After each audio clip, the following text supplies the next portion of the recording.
दमोह बस यूनियन ने शासन के नियमों के विरोध में बस ऑपरेटर संघ सड़कों पर बसों से जाम लगाकर उतारे। सड़कों पर चालक, परिचालक और बस मालिक ने जताया विरोध, रखी मांगे। दमोह बस ऑपरेटर यूनियन के द्वारा अब मध्य प्रदेश सरकार के खिलाफ रोष जताते हुए अपनी मांगों को मनवाने तक बस संचालन बंद रखने की बात कही गई है। दरअसल बस ऑपरेटर बीते कुछ दिनों से अपनी मांगें पूरी होने के बाद ही बसों का संचालन करने की बात कर रहे हैं, लेकिन शासन द्वारा कोई गाइडलाइन नहीं बनाए जाने के कारण अब यह लोग आंदोलन की राह पर हैं। बस ऑपरेटर यूनियन के द्वारा दमोह जिला मुख्यालय पर अपनी मांगों के संबंध में एक रैली निकाली गई। बस ऑपरेटर अपनी बसों के साथ आरटीओ कार्यालय जाने के लिए रवाना हुए, लेकिन रास्ते में ही उनको प्रशासन द्वारा रोक लिया गया। साथ ही उनका ज्ञापन आरटीओ को दिलवाया गया। बस ऑपरेटर का कहना है कि लॉकडाउन अवधि के कारण बसों का टैक्स माफ किया जाए, साथ ही बीमा अवधि को बढ़ाया जाए, वहीं सीट के हिसाब से पूरी बस भरने की अनुमति प्रदान की जाए, बसों का किराया भी बढ़ाया जाए, तब जाकर वे बसों का संचालन करेंगे। आदि सवारियों के साथ बसों का संचालन करने में वे बस नहीं चलाएंगे। वहीं आरटीओ का कहना था कि बस यूनियन की जो मांगे आई हैं वह मुख्यमंत्री तक भेजी जाएं।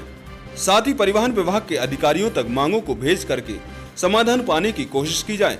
बस ऑपरेटर संघ के द्वारा यदि आगामी दिनों में इसी तरह से बसों का संचालन रोक करके परिवहन प्रभावित किया जाता है तो आम जनता के कोप का भाजन भी सरकार को बनना पड़ सकता है, क्योंकि परिवहन सुविधा नहीं मिलने से अनलॉक के इस समय अब आम आदमी भी परेशान हो चला है।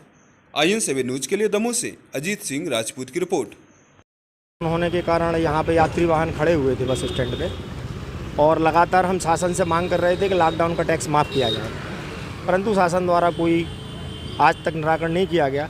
मजबूर होकर मध्य प्रदेश के समस्त जिलों में प्रदेश यूनियन ने आह्वान किया था कि अपने अपने ज़िले में अपने मांगों के साथ माननीय परिवहन अधिकारी महोदय को आप एक ज्ञापन दें, जो माननीय मुख्यमंत्री, परिवहन सचिव और परिवहन आयुक्त के नाम होगा।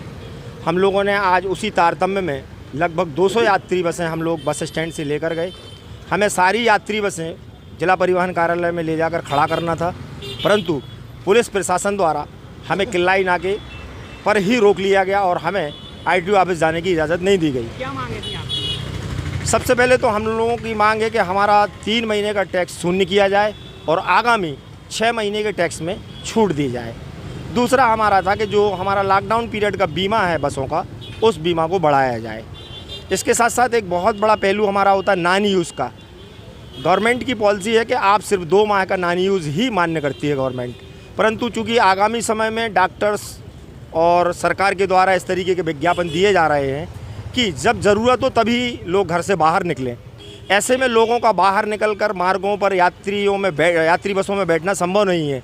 इसके तारतम्य में हम लोगों ने ये मांग की थी कि यदि किसी मार्ग पर मान लीजिए आप 10 बसें चलती हैं, तो यदि हमारे पास नॉन यूज़ का ऑप्शन होगा तो हम 10 में से 6 बस ही चला दें, ताकि यात्रियों की भी पूर्ति होती रहेगी और बस मालिक को भी 2 पैसा बचता रहेगा।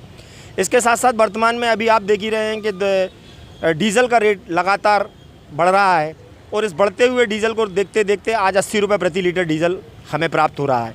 ऐसे में पुराने किराया जो कि 58 रुपये लीटर की दर पर निर्धारित किया गया था शासन द्वारा, आगामी समय में वाहन का संचालन करवाना संभव नहीं है। हमने ज्ञापन के माध्यम से मांग की है कि उसमें 15% की 15 रुपये की सब्सिडी दे प्रति 1 लीटर डीजल पर सरकार, या हमारे किराए में 50% की वृद्धि करें। इन मांगों के साथ हमने एक ज्ञापन दिया है और उसी में हमने एक मांग जोड़ी है जो हमारे चालक, परिचालक, हेल्पर हैं। हमने शासन से मांग की है कि उनके खाते में अविलंब 10,000 रुपया आप अग्रिम खाते में उनके डाल दें, ताकि उनके परिवार का भरण पोषण हो सके, उनके बच्चे स्वस्थ और शिक्षा प्राप्त कर सकें। हमारी ये परेशानी आ रही है कि जिस दिन से लॉकडाउन हुआ है 22 अप्रैल से, तो हमारे चालक, परिचालक भाई सब लोग घर पर बैठे हुए हैं, तो सब गरीब परिवार के रहते हैं, तो उनके लिए कोई शासन ने कोई भी व्यवस्था नहीं की है आर्थिक सहायता राशि, जो कि हम शासन का क्या काम नहीं करते हैं।